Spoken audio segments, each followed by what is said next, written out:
Bhotani, molweni. Dumelang, sanibonani. Absheng. Sitoshana ezidweshakazi kaNkwenkwenkwezi. Hlala nami ndihlale nawe ungasho mina ngomnye umzuzu. Kaloku andiyonto ngaphandle kwakho. Namhlanje ndiza nomba nwele zam sana. Ndiza nomba endiqonda into yoba abanintsi bethu asiwuqwalaseli okanye asiwuthatheli ngqalelo. Kuthiwa yingqalelo? Ngqaleko.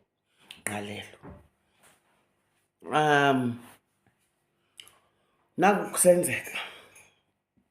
One, ndicinga into yoba ndithethile mos ngenguqulo, uba inguqulo yenziwa xa kutheni. Ndatsho ndathi kuguqulwa abantu abadala abangazange basetyenzwe, abangazange bakhatshwe, zange bazilelwe, zange babuyiswe, baguqulwe ke ngoku ngenkomo, kuthiwe bangeniswa ngaphakathi. Ukungenisa abantu abadala kukuguqula. Now ndinqwenela into yoba umntu othwasayo abe aware ukuba ingakumbi othwasa umzekelo uMnguni noMndawu okanye othwasa idlozi ubuhlolo obungengobohlanga lwakho. Umzekelo mna ndiwuthwasile uMnguni noMndawu ndayophakamisa amakhosi, uyayiva ke ngoku, ndaphakamisa isithunywa. Meaning kunobuhlwele emrhawuleni wam, ayizozihlwele zasekhaya kuphela, as in my next of kin. You understand? Umntu kaloku ugula ngabantu.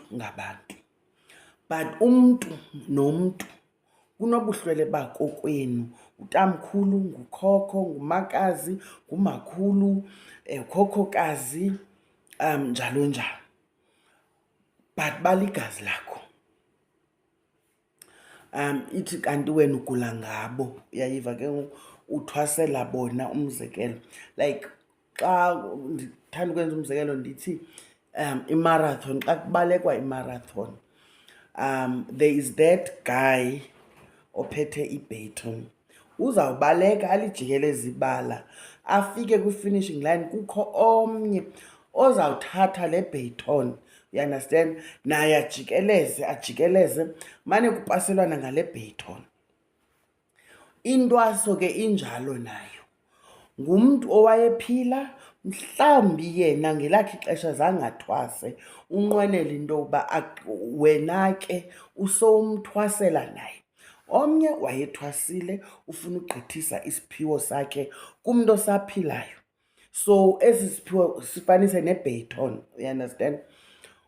For as long as kungekho mntu, you understand, kwi-finishing line ozawunikezela kuye laa baton, you understand? It means loo nto ungabaleka imini yonke ukujikeleza uphethe le baton. Nentwaso ke injalo. Xa ungade usabele, laa mntu, ayindibethunana, saphi i-lipstick? Yinto le nto ndiyenzileyo. Laa mntu ugula ngayo okwelindile into yoba ude ube khona uzokwamkela esi siphiwo. Now naku kusenzeka ke ngoku uhambe uyothwasa uMnguni noMndawu, uze ugoduswe ke ngoku, ungenise uMnguni wakho noMndawu wakho kokwenu. Kube kokwenu kungazange kwaguqulwa, kube kokwenu kungazange kwangeniswa abantu abadala. Uze ke ngoku neli dlozi, umzekelo mna uMndawu wam nguNjongo Mbirimbiri, uyayiva ke ngoku. Ubana ngaba siyazalana noNjongo Mbirimbiri, uphaa emva, uyayiva ke ngoku, semva gqithi.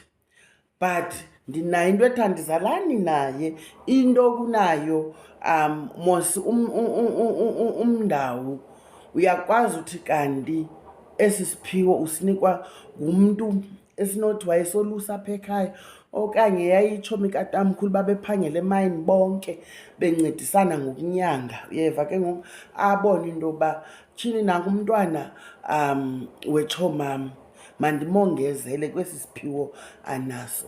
Now the danger isekuthinini ufaka ubuhlwele obukude kunawe ngaphakathi, abantu bakokwenu besengaphandle. Can you imagine ingxabano okanye uchuku oluqalayo xa usenza loo nto leyo? Uqala uchuku ngolo hlobo. Le nto ke ndifuna uyinqonqozisa into yoba ukungenisa abantu abadala kubalulekile, ingakumbi kubantu abathwasayo. Sukuqala ngawe, you understand, uba mawugqitywe uthwase uthini, ube neendlondlo zakho mntakabawo, iintshinga, imiqhele, izidlokolo, but awuguqulanga. Abantu bakokwenu bangaphandle. Uyayiva ke ngoku? Uzawungenisa abo bambalwa emrhawuleni wakho. Mhlawumbi basemva le kubantu, ngabona bancinci, iinkulu zalo mzi zisengaphandle. Anani buyavakala le nto ndiyiteketayo. Ubuhlwele sibuthwaselayo ngelinye ixesha is really far. And you leave your next of kin, lo uligazi lakho ncakasane, lo unenimba nguwe, umshiye ngaphandle. Ze kuthi ke ngoku xa in fact masithi ke ngoku even sowuthwase isiXhosa, xa uvula umrhawule, uvulelwa umrhawule indawo yakho yokuthandaza, uyayiva ke ngoku abantu uthwasa ngabo mos uyaphuthuma amabandla, umzekelo uqokelela amabandla onke ogula ngawo, uze ke ngoku mhla wanomrhawule ubahlalise emrhawuleni. Kanti zidyongo ezi uzingenisileyo. Uyayazi into yoba bayakwazi ukungangeni ngenxa yento yoba hayi kaloku andizukwazi ungena mna engekangeni ukholekile. Yiloo nto ngoku ufumanisa into yoba ngoku uthwasileyo awuziva amandla akho awaphelelanga, because abantu abaphethe iintlahla zakho, bafumbethe iintlahla zakho, baphi? Bangaphandle. So let us be careful into yokuba singxamele ukugoduswa. Umzekelo, singxamele uba nemirhawule, neendumbe, isigodlo, whatever you want to call it. Abantu bakokwenu bengaphandle, umthonyama wakokwenu lambatha, kodwa wena ungenisile ubuhlwele ogula ngabo emrhawuleni. Kwakweli khaya liyi-1, kwakula magceke ayi-1, kwakule nkundla iyi-1, ubacalucalulile wena. Abanye ubashiya ngaphandle, ungenisa aba ucinga into yoba bahamba nawe. Uba niva le nto ndizama uyiteketa, sayincokola kwi-comment section, otherwise bendisiza naloo nto namhlanje. Guys, thank you very much. I'm still in Joburg, by the way. Abantu abase-Eastern Cape ndizawuba khona very soon. Okwangoku ndisayilizile, ndiyasebenza apha eGoli, andikazuhamba. So uxolo bethunana kwabandikhangelayo. Otherwise, camagwini bethunana, thank you for sharing my videos, thank you for liking, and thank you for engaging with me through comments. Otherwise, I'll see you on the next one.